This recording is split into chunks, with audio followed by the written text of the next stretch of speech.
सोने का हिरण। पृष्ठ 41। राम को कुटी से निकलते देखकर मायावी हिरण कुलाचे भरने लगा। राम को बहुत छकाया। झाड़ियों में लुकता छिपता भागता वह राम को कुटी से बहुत दूर ले गया। राम जब भी उसे पकड़ने का प्रयास करते वह भागकर और दूर चला जाता। हिरण चालाक था। वह इतनी दूर कभी नहीं जाता था कि पहुंच से बाहर लगे। राम के सारे प्रयास विफल हुए। वे हिरण को पकड़ नहीं पाए। उन्होंने उसे जीवित पकड़ने का विचार त्याग दिया। धनुष उठाया, निशाना साधा और एक बाण उस पर छोड़ दिया। बाण लगते ही हिरण गिर पड़ा। धरती पर गिरते ही मारीच अपने असली रूप में आ गया। मारीच ने माया से केवल अपना रूप नहीं बदला था, आवाज़ भी बदल ली थी। अपनी आवाज़ राम जैसी बना ली थी। धरती पर पड़े हुए वह जोर से चिल्लाया, हा सीते, हा लक्ष्मण। ध्वनि ऐसी थी जैसे बाण राम को लगा हो। वह सहायता के लिए पुकार रहे हों। बाण का प्रहार गहरा था। मारीच उसे अधिक देर तक सहन नहीं कर पाया। वह छटपटाता रहा। जल्दी ही उसके प्राण पखेरु उड़ गए। रावण एक विशाल वृक्ष के पीछे खड़ा था। वह प्रसन्न था। उसकी चाल सफल हो गई थी। मारीच ने अपनी भूमिका अच्छी तरह निभाई थी।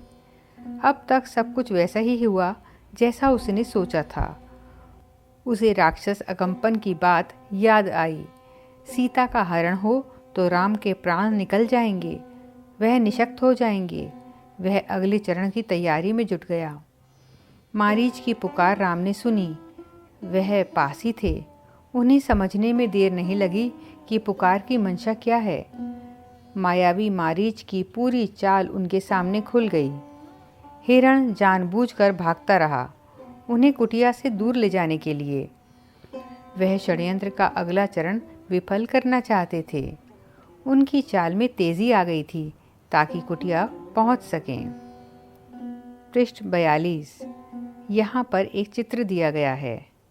इसमें राम, रावण, मारीच और हिरण दिखाए गए हैं। पृष्ठ 43। वह मायावी पुकार सीता और लक्ष्मण ने भी सुनी। लक्ष्मण उसका रहस्य तत्काल समझ गए, राम की तरह। उन्होंने बाण चढ़ाकर धनुष दृढ़ता से पकड़ लिया, चौकसी बढ़ा दी। वे राक्षसों की अगली चाल का सामना करने के लिए तैयार थे। साथ ही राम का आदेश उन्हें याद था, उनके लौटने तक सीता की रक्षा। लक्ष्मण की ओर से इसमें चूक की कोई संभावना ही नहीं थी। सीता वह आवाज़ सुनकर विचलित हो गईं, घबरा गईं, दौड़कर कुटिया के द्वार पर आईं। उन्होंने लक्ष्मण से कहा, तुम जल्दी जाओ, जिस दिशा से आवाज़ आई है उसी ओर। तुम्हारे भाई किसी कठिन संकट में फंस गए हैं। उन्होंने सहायता के लिए पुकारा है। उनकी ऐसी कातर आवाज़ मैंने कभी नहीं सुनी। जाओ लक्ष्मण, जल्दी। आप चिंता न करें माते, लक्ष्मण ने सीता को आश्वस्त करते हुए कहा। राम संकट में नहीं हैं, हो ही नहीं सकते। उनका कोई कुछ नहीं बिगाड़ सकता। हमने जो आवाज़ सुनी वह बनावटी है, मायावी राक्षसों की चाल है, मुझे कुटिया से दूर ले जाने के लिए। आप निश्चिंत रहें, भाई राम जल्दी ही आते होंगे। सीता क्रोध से उबल पड़ी। लक्ष्मण का इस घड़ी में इतना शांत होना उन्हें समझ में नहीं आया। राम की आवाज़ सुनकर भी वे यहीं खड़े रहे, सहायता के लिए नहीं गए। सीता को इसके पीछे षड्यंत्र दिखाई दिया, लक्ष्मण की चाल। लगा कि लक्ष्मण राम का भला नहीं चाहते, उनके हितैषी नहीं हैं। चाहते हैं कि राम ना रहें, मारे जाएं, ताकि राजपाट उनका हो जाए, उनके रास्ते का कांटा निकल जाए। तुम्हारा मन पवित्र नहीं है, कलुषित है, पाप है उसमें। मैं समझ सकती हूँ कि तुम अपने भाई की सहायता के लिए क्यों नहीं जा रहे हो। सीता ने यहाँ तक कह दिया कि कहीं वे भरत के गुप्तचर तो नहीं हैं। सीता की बातों से लक्ष्मण को गहरा आघात पहुंचा। उनका हृदय छलनी हो गया। पर उन्होंने पलटकर उत्तर नहीं दिया। संयम बनाए रखा, सिर झुकाकर सब चुपचाप सुन लिया। वे सीता की पीड़ा समझ पा रहे थे। केवल इतना बोले, हे देवी, यह राक्षसों का छल है। खरदूषण के मारे जाने के बाद वे बौखला गए हैं। किसी तरह हमसे बदला लेना चाहते हैं। आप उनकी चाल में न आएं। वे कुछ भी कर सकते हैं। मुझ पर विश्वास करें, राम को कुछ नहीं होगा। पृष्ठ 44। यहाँ पर एक चित्र दिया गया है। इस चित्र में रावण राम का अपहरण करके ले जा रहा है, यह दिखाया गया है। पृष्ठ 45। सीता का क्रोध और बढ़ गया। क्रोध में आंखों से आंसू बहने लगे। यह भी लग रहा था कि कहीं लक्ष्मण की बात सही ना हो। यह डर था कि राम से बिछू ना हो। उन्होंने कहा, राम से बिछुड़कर मैं नहीं रह सकती, मैं जान दे दूंगी। हे लक्ष्मण, तुम उन्हें लेकर आओ। लक्ष्मण राम के लिए राम की आज्ञा का उल्लंघन कर रहे थे। उन्होंने सीता को प्रणाम किया और राम की खोज में निकल पड़े। लक्ष्मण के जाते ही रावण आ पहुंचा।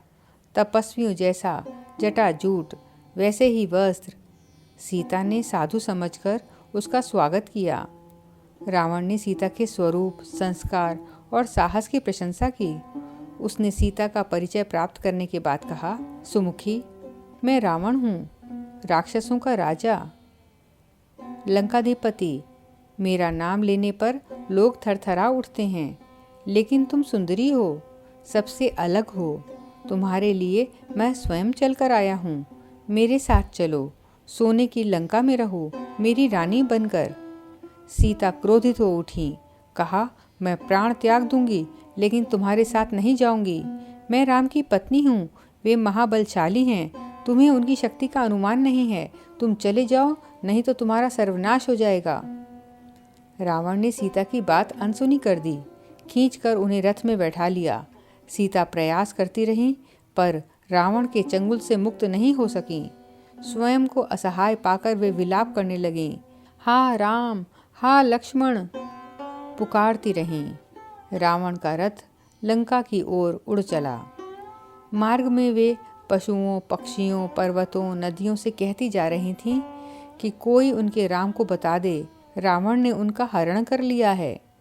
गिद्धराज जटायु ने सीता का विलाप सुना। उसने ऊंची उड़ान भरी, रावण के रथ पर हमला कर दिया। वृद्ध गिद्धराज ने रथ क्षत विक्षत कर दिया, रावण को घायल कर डाला। क्रोध में रावण ने जटायु के पंख काट दिए। जटायु अब उड़ नहीं सकता था, वह सीधे धरती पर आ गिरा। रावण का रथ टूट गया था, उड़ान नहीं भर सकता था। उसने तत्काल सीता को अपनी बाहों में दबाया और दक्षिण दिशा की ओर उड़ने लगा।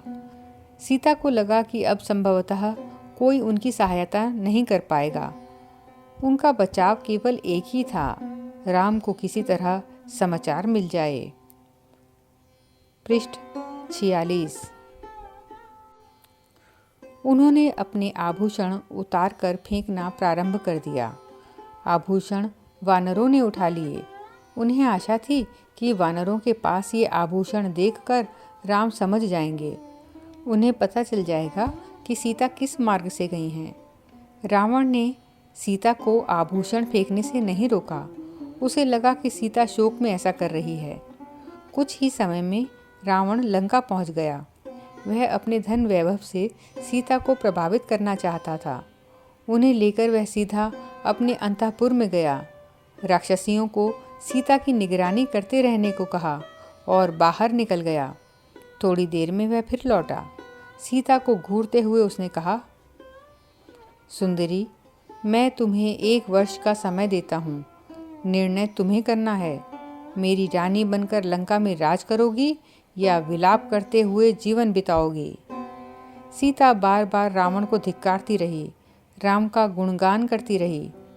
रावण को क्रोध आ गया। तुम्हारा राम यहाँ कभी नहीं पहुँच सकता। तुम्हें कोई नहीं बचा सकता। तुम्हारी रक्षा केवल मैं कर सकता हूँ। मुझे स्वीकार करो और लंका में सुख से रहो।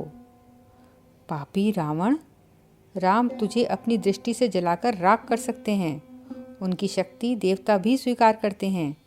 मैं उस राम की पत्नी हूँ जिसके तेज और पराक्रम के आगे कोई नहीं ठहर सकता। तेरा सारा वैभव मेरे लिए अर्थहीन है। तूने पाप किया है। राम के हाथों तेरा अंत निश्चित है। राम की इतनी प्रशंसा सुनकर रावण कुछ चिंतित हो गया। उसने सोचा, खरदूषण को मारने वाला अवश्य शक्तिशाली होगा। उसने तत्काल अपने 8 सबसे बलिष्ठ राक्षसों को बुलाया। कहा, तुम लोग पंचवटी जाओ। राम और लक्ष्मण वहीं रहते हैं। उनका एक एक समाचार मुझे मिलना चाहिए। दोनों पर निगरानी रखो। मौका मिलते ही उन्हें मार डालो। उधर सीता को पाने के लिए रावण ने अपनी योजना बदली। उन्हें अंतःपुर से निकालकर अशोक वाटिका में बंदी बना दिया गया। पहरा कड़ा कर दिया गया। राक्षसों राक्षसियों को स्पष्ट निर्देश थे, सीता को किसी तरह का शारीरिक कष्ट ना हो, इसके मन को दुख पहुंचाओ, अपमानित करो, लेकिन सीता को कोई हाथ ना लगाए। पृष्ठ 47। रावण ने सब कुछ किया पर सीता का मन नहीं बदला। वे बार बार राम का नाम लेती थीं। शेरों के बीच हिरणी की तरह बैठी रहती थीं। डरी सहमी रो रो कर दिन काट रही थीं। सोने के हिरण ने उन्हें सोने की लंका में पहुंचा दिया था। यहाँ से उन्हें राम ही बचा सकते थे। इसी के साथ कक्षा 6 की पुस्तक बाल राम कथा का यह पाठ सोने का हिरण यहाँ समाप्त हुआ। प्रस्तुति CIET NCERT नई दिल्ली, भारत।